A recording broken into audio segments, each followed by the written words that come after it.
కుటుంబానికి కూడా ఒక ఆదర్శవంతమైన అనుభూతిగా అందిస్తూ వచ్చింది సంక్రాంతి. ఇది ఒక కుటుంబం లోపల ఏనాటి నుంచినో కొంతవరకు దూరంగా ఉండి ఒకరికి సంబంధ బాంధవ్యం లేనటువంటి వారు కూడాను సంవత్సరములకు ఒక పర్యాయము అత్తగారింటికి వచ్చేటువంటి యొక్క పద్ధతిగా దీన్ని ఏర్పరచుకున్నారు. ఇంటికి వస్తే ఊర్లోటువంటి వారు ఇంకా ఇంట్లోటువంటి వారు మా అత్తను కూడా ఎంతో ఆనందంగా అతన్ని ఆదరించేటువంటి వారు. అనగా కుటుంబం యొక్క ఐక్యతను, ఐక్యాల సంధానమును, భవ్యమైన నవ్యమైనటువంటి యొక్క ప్రాకృతమైనటువంటి యొక్క సంబంధమును ఆచరించాలనేటువంటి యొక్క క్రియా బాధ్యతను, కార్యశూరులుగా మీరు తయారు కావాలనే యొక్క సూర్యుని యొక్క ప్రబోధను, మానవుని యొక్క ధర్మనిష్ట అని ప్రబోధించేటువంటి యొక్క ఈ దివ్యత్వాన్ని, పవిత్రతను అందించేటువంటిదే ఈ సంక్రాంతి. దినకరుడు శాంతుడైతోచే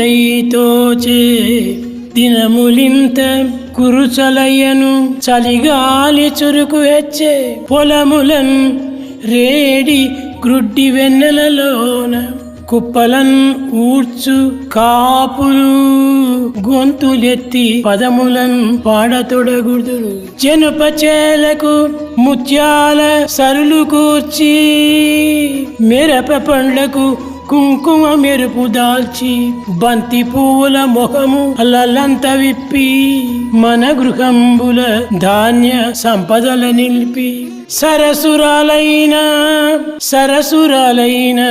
సంక్రాంతి పండుగొచ్చే, సరసురాలైన పుష్య మాసంబు వచ్చే.